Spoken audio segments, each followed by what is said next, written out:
Temos um gato. Bem-vindos. Por que os mestres vão para o Himalaia? Os Himalaias. E aqui no Brasil, assim, o Himalaia está distante, né? Você pode ir para São José dos Ausentes, um município no Rio Grande do Sul, uma das cidades mais altas do Rio Grande do Sul, bem isolado, montanhas, lugar bonito. Talvez não seja tão bonito quanto os Himalaias, mas também vale a pena. Mas por quê? Tem várias razões, né, para isso. Mas hoje vamos abordar uma delas, que é um aspecto muito impactante realmente, e que, na verdade, você não precisa ser um mestre para ir para um lugar desses, para perceber essa influência e observar essa influência. À medida que você se desenvolve, à medida que você avança, que você desperta, você começa a ter uma energia diferente. Você começa a espalhar uma energia diferente ao seu redor. E isso é algo que a gente normalmente não se dá conta, a gente não se percebe, a gente não nota isso acontecendo, e nem os efeitos. Fala-se que a aura do Buda era imensa. E que à medida que você se aproximava dele, você sentia esse campo de energia do Buda, essa vibração que ele tinha, especial, e você se modificava por estar próximo a ele.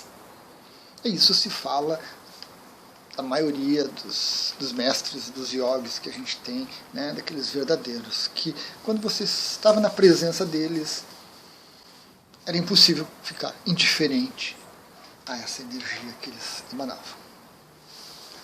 Então essa é uma questão.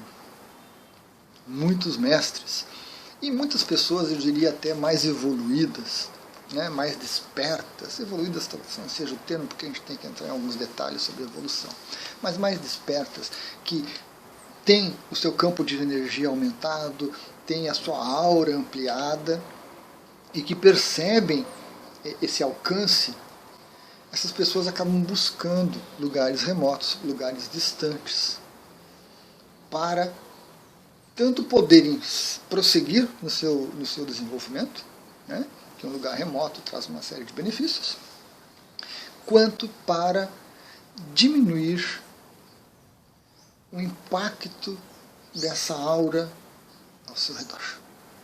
Porque essas pessoas percebem a responsabilidade que elas têm ao, muitas vezes, sem querer, interferir na vida dos outros, pela simples presença, pelo simples fato de estar num determinado local. A gente até se questiona, né? Puxa, mas se é uma energia boa, se é uma pessoa mais serena, mais tranquila, não é importante, não é útil que ela esteja no meio de nós, no convívio com a gente, espalhando isso tudo? É algo que precisa ser ponderado. O primeiro fato, assim, que é um dos itens que eu menciono em vários vídeos do Despertar, é que, à medida que você desperta, o respeito para com o outro se torna, assim, um ponto fundamental na sua vida. E, diferente do esperado, você não pode só respeitar a felicidade, o amor, o sucesso, a alegria. Você precisa aprender a respeitar a dificuldade, o fracasso, a doença, o problema do outro. Porque nem todos são iguais a você. Nem todas as pessoas no mundo estão no mesmo nível de desenvolvimento, no mesmo nível de compreensão, no mesmo nível de energia. Cada um tem o seu ritmo, cada um tem a sua história, cada um tem o seu aprendizado. Não importa se é mais, se é menos, se é isso, se é aquilo, cada um tem um aprendizado intrínseco com a sua vidinha. E a pessoa que desperta tem que aprender a respeitar isso. Ah, mas eu olho, vejo um sofrendo, vejo um animal sofrendo, vejo com fome, vejo com doença, vejo intolerância, vejo insanidade. O respeito pelo outro é um termômetro do seu nível de despertar. Níveis baixos de despertar não respeitam. Eles querem impingir ao outro a melhoria, a cura, a alegria, Eles não conseguem olhar para a tristeza, não conseguem entender essa questão. Eles não conseguem perceber o aprendizado que está envolvido. Então eles sofrem junto, misturam as coisas. Quando você desperta, você precisa aprender a respeitar. Então, quando você tem o seu campo de energia ampliado e a sua influência no seu redor ampliado, você precisa ponderar até que ponto você não está interferindo. Mesmo que seja por um bem, mesmo que seja por uma ajuda. E é o que as pessoas normalmente querem, é uma projeção que as pessoas fazem em cima de quem desperta. Tem que ajudar, tem que curar, tem que colaborar, tem que ser bom. Nem todos querem virar um bodhisattva, nem todos querem virar seres compassivos. Muitos querem seguir o seu caminho pura e simplesmente, e é um direito de cada um escolher o caminho que escolhe. Eu quero o caminho da minha evolução e pronto. De qualquer forma, está ajudando a todos. De qualquer forma, está ajudando. Mas são caminhos mais individuais. E muitos, mas muitos mesmo, seguem por esse caminho. Um caminho de evolução individual que auxilia indiretamente a raça humana, os seres humanos, mas que é um caminho mais solitário, que não querem tanto envolvimento. É uma opção, precisa ser respeitada. Precisa ser respeitada. Então, à medida que você desperta e você percebe esses impactos, naturalmente você vai ser levado em algum momento a buscar uma solidão, buscar um isolamento, realmente, para que você não interfira na vidinha dos outros. Às vezes a gente pensa, né, puxa, está ali uma pessoa sofrendo e uma pessoa desperta poderia ajudar, poderia tranquilizar, poderia serenizar a pessoa, poderia oferecer uma energia curativa. Só que, muitas vezes, a consciência daquela pessoa que está sofrendo teve um trabalho imenso para arquitetar todo aquele processo de sofrimento, para inserir aquela vidinha em toda uma estrutura de sofrimento que traz muito aprendizado. E aí, sem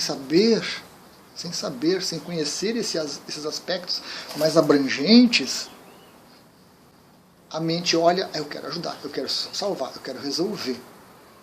E não entende quando se enreda com essa pessoa e às vezes atrapalha, e a pessoa se atrapalha também, e surgem conflitos, e você ajuda, e a pessoa volta a executar o mesmo erro, você ajuda, a pessoa volta a executar o mesmo erro, até que você diz assim, chega, não aguento mais, deixa a pessoa sofrer, porque não tem o que fazer.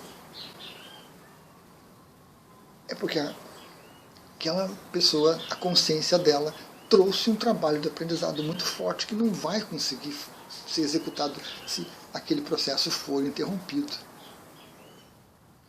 Como a nossa mente não consegue perceber muita amplitude, muita profundidade dessas coisas, a gente fica mais no imediatismo, a gente olha a forma, a gente olha aquela aparência ali e quer fazer. Não estou dizendo com isso que todas as ações compassivas são indevidas, são interferências ou não. Não, fazem parte do processo. Ajudar faz parte do processo. Mas eu estou dizendo que chega um momento no despertar que você vai ponderar com muito cuidado cada um desses momentos. É diferente você entrar num processo de tentar curar o outro e ajudar o outro à força inconsciente, e de você tentar ajudar o outro, curar o outro conscientemente, como uma pessoa desperta a fadinha. Então, isso precisa ser muito bem pesado. E as pessoas que estão despertando estão percebendo isso.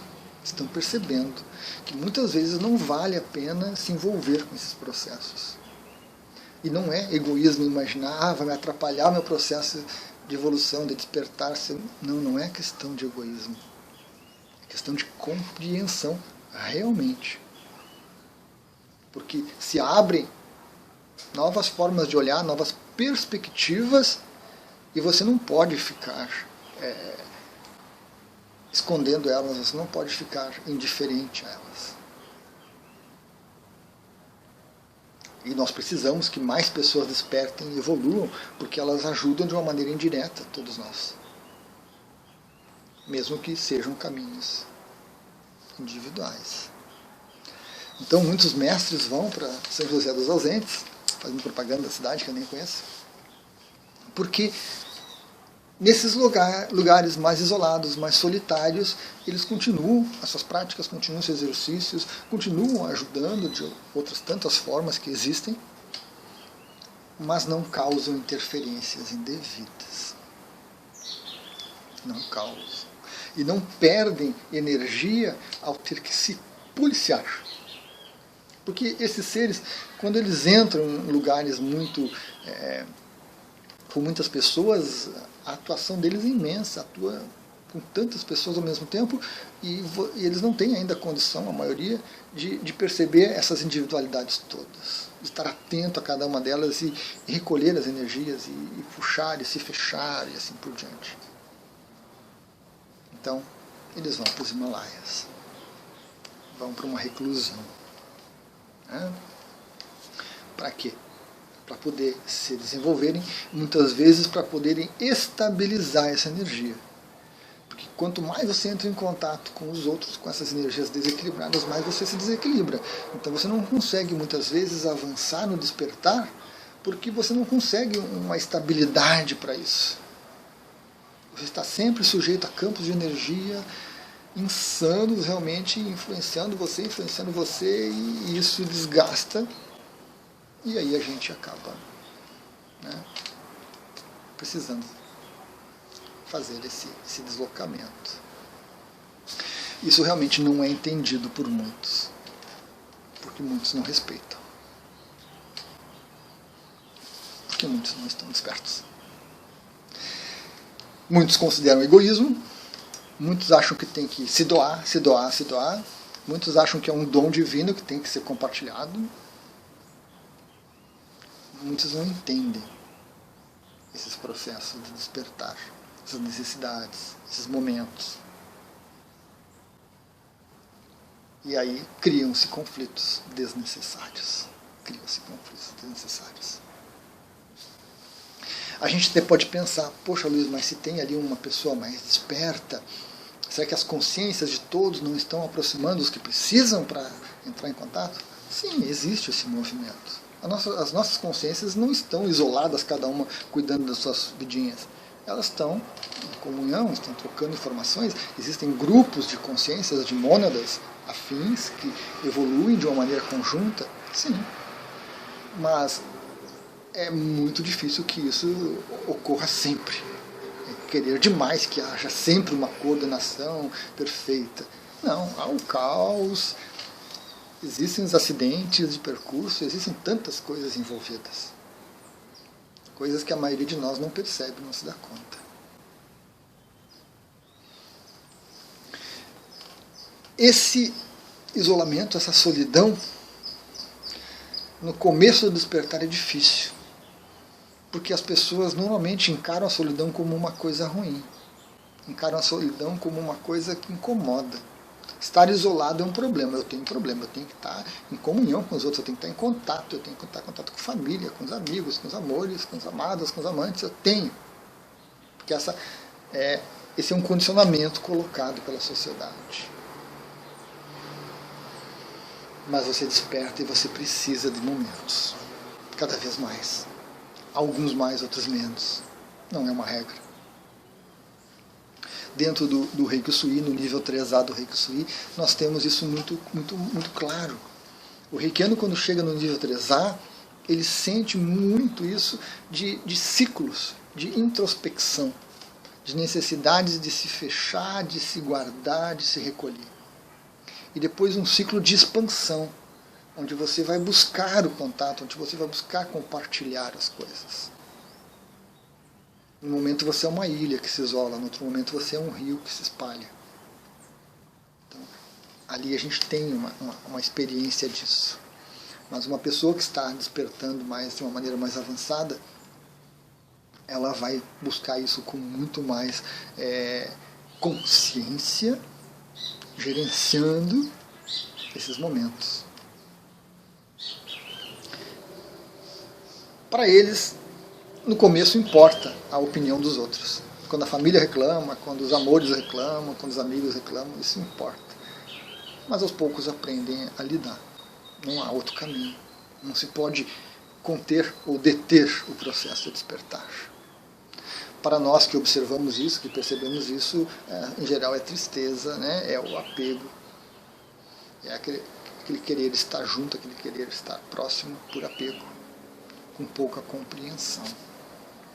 Então são aspectos que precisamos pensar, porque muitas vezes nós iniciamos esses processos, seja nesses ciclos do Reiki no 3A, ou seja em algum processo de despertar, em que há uma necessidade de se isolar realmente. Por um dia, por 3 dias, por uma semana, por um mês, por um ano, né? Para consolidar algumas coisas, para depois você voltar, experimentar de novo, crescer de novo, adquirir paciência de novo e poder interagir. Esse vídeo é importante porque a gente precisa estar atento a esses processos. Mesmo nos momentos mais iniciais do despertar, e há muitas pessoas despertando, essa sensação de isolamento, de solidão é considerada ruim, é considerada egoísta, é considerada às vezes como uma doença, e não pode ser olhada assim. Tem que ser olhada como uma necessidade, como algo que faz bem para você, algo que você precisa, que lhes traz serenidade, tranquilidade, renova sua paciência, e você volta para o convívio, você continua interagindo, mas consciente, compartilhando coisas boas e tendo o seu desenvolvimento. Não podemos querer que os outros entendam, não podemos. A maioria não entende. Mas é preciso também explicar e conversar sobre isso, principalmente para quem tem relacionamentos. É preciso traduzir isso de uma maneira que o outro entenda e que o outro também aprenda a respeitar, para que aquele convívio, que às vezes é muito harmonioso, muito produtivo, continue, não entre em conflito e não se destrua. As relações são relações muitas vezes muito bem construídas, muito proveitosas para todos. Mas sem a conversa, sem explicar, sem abrir, sem ampliar esses horizontes, sem que cada um respeite cada vez mais o outro, não adianta só um respeitar, né? Então, à medida que isso consegue ser feito pela conversa, pelo diálogo, é muito bom, é muito importante. É uma boa diversão, não é uma coisa fácil. E hoje em dia, cada vez mais comum. Gratidão.